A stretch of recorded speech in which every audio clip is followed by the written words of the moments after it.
High, কেমন আছো তোমরা সবাই? আশা করছি তোমরা সবাই ভালো আছো। তো আজকের ব্লগটা পুরোপুরি হতে চলেছে গণেশ বিসর্জনের ব্লগ। তোমরা তো জানোই আমাদের এখানে প্রথম বছর গণেশ পুজো হয়েছিল, আর সেই গণেশ পুজোর আজ বিসর্জনের পালা।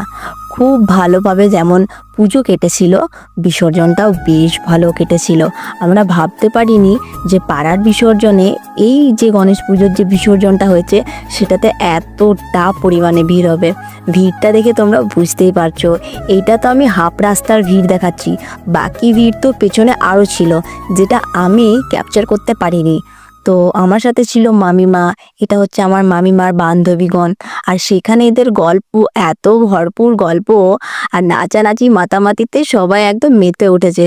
আর এইদিকে আমাদের গণেশ বিসর্জন হচ্ছে, তো এইদিকে পাশে দেখতেই পাচ্ছ আমাদের দুর্গাপুজোর প্যান্ডেল শুরু হয়ে গেছে। তো চলো টাটা বাই বাই, আবার চলে আসবো নেক্সট ভিডিওতে। টাটা।